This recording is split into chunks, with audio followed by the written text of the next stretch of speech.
All right, next up is our conservation awardee, and that is Thandiwe Mweetwa, and she's a senior ecologist and community educator with the Zambian Carnivore Programme, or ZCP. Her work focuses on studying population dynamics and threats to survival of lions and other carnivores in eastern Zambia in order to protect the species and their habitats. As a supporter of community-based conservation, Thandiwe is dedicated to exploring effective ways of integrating local communities in wildlife conservation through environmental awareness programs, capacity building, and citizen science initiatives. She is manager of ZZP's conservation education program, which is designed to gain community support for wildlife conservation and to promote interest in conservation-based careers among local youths. In 2016, she started the Women in Wildlife Conservation Training Program, aimed at providing opportunities for Zambian young women wishing to pursue careers in the wildlife sector.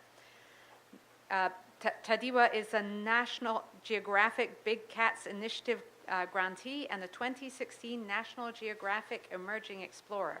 She holds a bachelor's degree in applied animal biology from the University of British Columbia and a master's degree from the University of Arizona in natural resources conservation.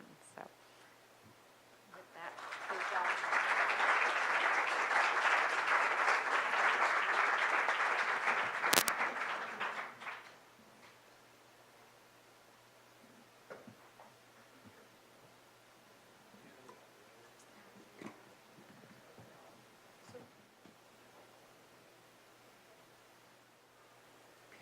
Can you hear me?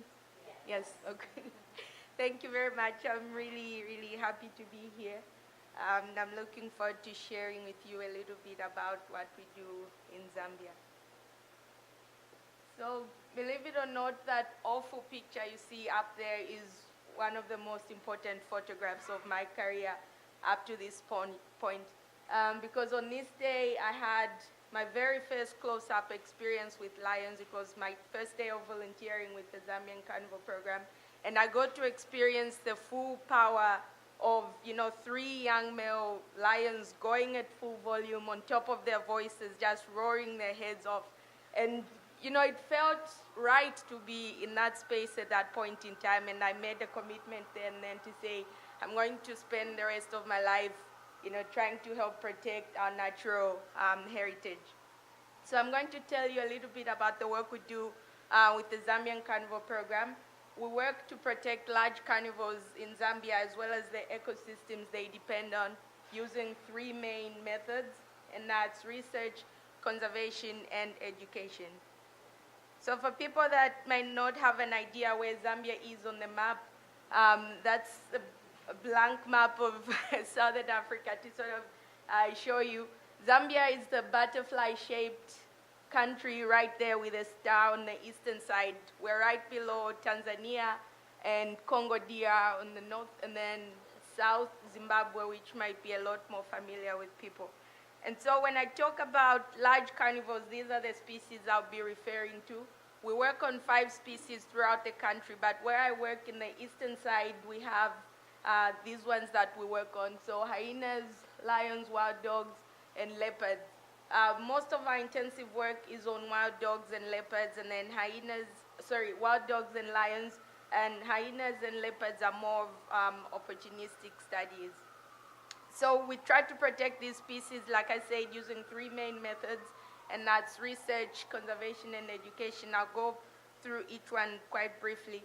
On the research side of things, we're interested in generating data that we can share with the Department of National Parks and Wildlife, and they can then use this information to formulate science-based management strategies. So we're interested in just knowing, what are the baseline populations in some of these places, what are the threats that these animals are facing, are the threats staying the same, are they changing, and what can we do about that? And then quite importantly as well, we look at how are the populations responding to conservation policies, so both in the long term and the short term, because that's really key for adaptive management. A lot of our research work relies on following these known groups of animals over time, and we tend to rely heavily on the use of radio collars. just because the animals that we study are wide-ranging, they cover huge areas of land, and so in order to be able to reliably follow them and track them, we feed certain individuals with collars. Most of our work is focused on those two species, so wild dogs and lions. For lions, we only collar females because they're like, at the center of the social unit, and if you collar one in a group, you can reliably find the rest of the group. And then for wild dogs, we tend to put out a few more collars just because of the way their ecology is. They tend to leave the group regularly, so we want that, in case the group breaks up, we can be able to find where these other dogs went.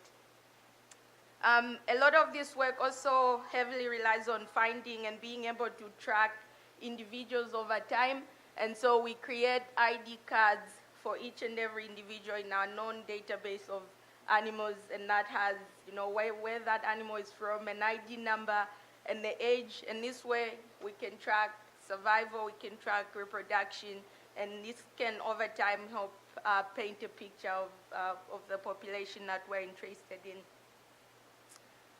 The conservation work is targeted mostly at reducing human-induced mortality, so the negative impacts that can come from interacting with humans. So we do a lot of work on disease control and anti-snaring. The disease control is targeted at limiting the transmission of disease from domestic animals to wildlife. And so we spend a lot of time vaccinating village dogs along with several partners that we work with.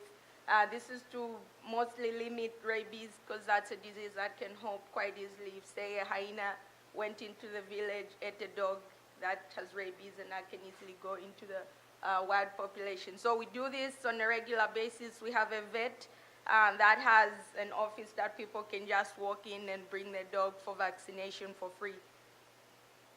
And then the anti-snaring work is more targeted towards mitigating the impacts of the illegal bushmeat trade. So lots of people like to eat bushmeat in Zambia. People in the urban areas value it as a delicacy. It's for people who've got a bit of extra money to spend. And then in the local vicinity, people can buy bushmeat because it's quite cheap. And the byproduct of that is wire snare poaching, which you can sort of see on the side. That's just a bunch of wire that anti-snaring patrol teams have retrieved from the bush. And the badness with these things is that they've got a two-pronged impact on predators. They limit the prey base, but they also can be quite fatal if the animal walked through one of them. This is a photo of a lioness we desnared last August. She shows a young one, a young cub about maybe a year and a half. At this point, she hadn't been injured pretty badly, but the injuries can get pretty gruesome. Like on this photograph, this one is of a wild dog. The wires are non-selective. Anything that's the right shoulder height can get injured, and this wire had gone right through her, around her neck, through her mouth, and was starting to cut through her cheeks. And without any sort of intervention, this dog could have died. But because of the network we keep with people in the park, people reported and we were able to respond.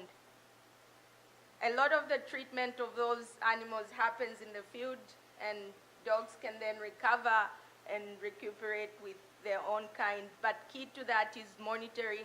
The first few hours are really, essential, so we try to stay nearby.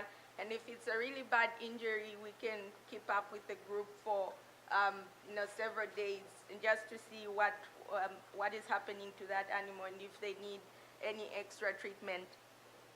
And the great thing about this treatment is that the healing can be quite remarkable. This is the same dog I showed you earlier about 1 month after the incident, and you can barely see where the huge cuts around her cheeks were. And she'd put on weight at this point, so which was a really huge bonus, and it kind of emphasizes, the importance of the work that we do and the need to keep this going. And then the photo I have up there is also one that just shows how remarkable these recovery injuries we've ever seen. This is a lioness we desnared nearly 5 years ago now. She had a wire snare in 2013, and you can see from the scar around her neck that it was a really nasty one. But luckily now she's one of the few adult females in her pride, and as those of you that know, lions are cooperative breeders, so each and every member of the group has a huge role to play in the success of the pride. And then the next slide I'm going to share is, in case people were wondering, what's the impact really of saving one individual? This dog, we just call him Wild Dog 73 because that's his ID number. But he's the alpha male for one of our most stable wild dog packs. And so he had a snare wound in 2014, and he was rescued, and he's still there right now, and he's in the running to become the oldest wild dog on record. He's got maybe, if he puts in a few more months, then he'll be just that. But you can see that from his pack, there's been able to be formed like 8 additional packs at least, and all of these have populated the entire national park network in the eastern Zambia. And this is one, this is just one collar or one dispersal group that we mapped out, and you can see they're covering a huge area, and it's a powerful imagery when you're making a case for habitat protection and the need to maintain connectivity between protected areas as well as protecting their corridors. The last method that we use is education and outreach. The education component is targeted at building capacity in the local community for wildlife conservation, as well as promoting coexistence with predators and just in general gaining community support for conservation and any activities that it entails. So we work a lot with secondary school kids. We give them hands-on experience in the field. They can get to follow on one day. There's a line, there's 2 lions in there somewhere, but they can get to come along and experience what it's like to be a wildlife biologist for one day at least.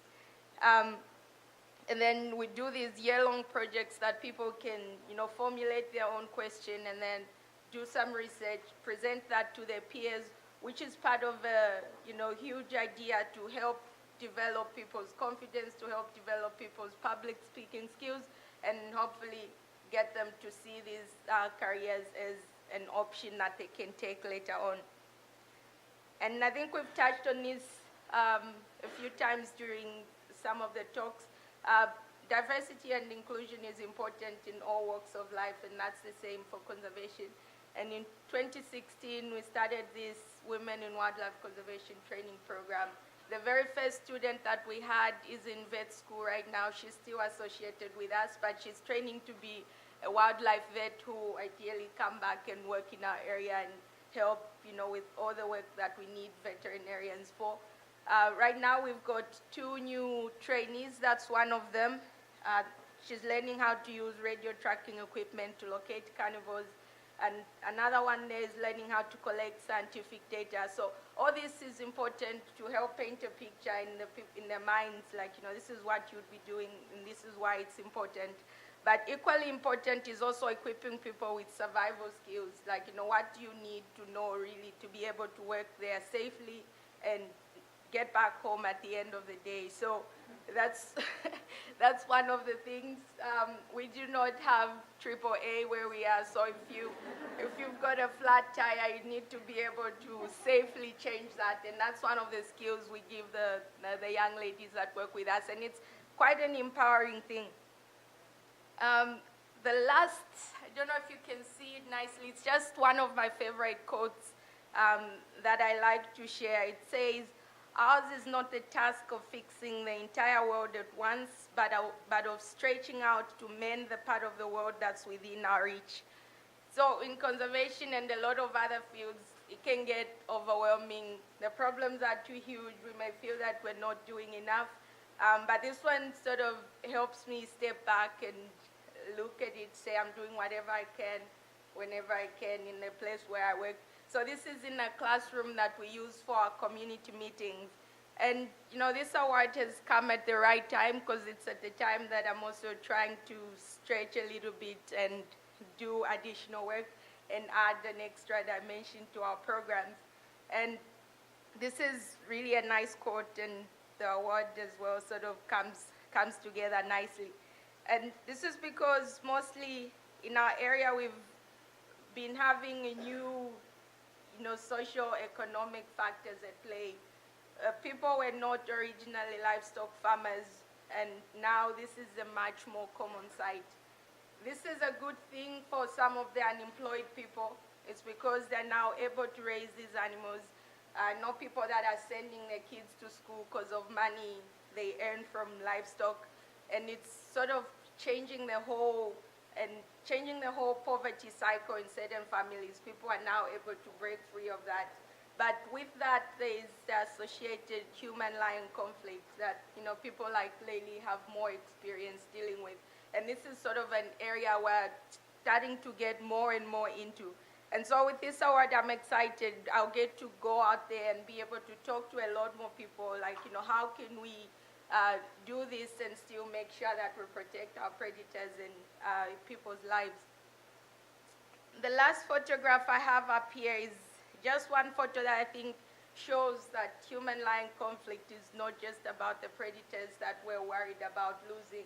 It's not just about lions, getting poisoned by people, but it's also a human well-being thing. This is a woman that had lost one of her pigs the night before, and we're just in the area just trying to see what had happened and what the bombers were like and all that.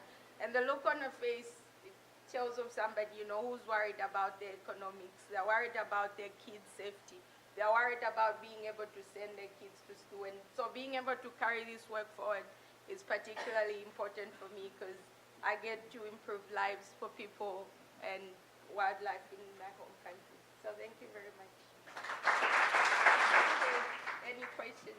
Wow, thank you so much. And question? Yes, so the target species for bushmeat are deer-sized animals like this. But yeah, the trick with that is the method that people use. Because the traps you can set and then go home and do other things. And it's not an active method like, being in the bush all the time waiting to shoot one. So anything that can walk into that trap gets injured. That's the wire snares, yeah. And then they are set mostly in the dry season around water holes. So there's paths that animals use called game trails, and those are pretty conspicuous, and people just put them in there. Okay, one more quick question. I'm sorry? Yes, so we work a lot with a lot of organizations in our area. So work with law enforcement organizations. That's one photo. There was a team of people that go out regularly. When we identify areas that are key for wild dogs, for example, they'll patrol those places. But then we also work with education organizations that are more into anti-poaching campaigns and anti-snaring campaigns. And then we do that as well with some of our education work. So there's definitely a huge push for people to move away from that method. Okay, thank you so much. Oh, sorry, Claire. All right, one more. Okay, thank you. All right, thank you so much, Thandiwe. I hope you...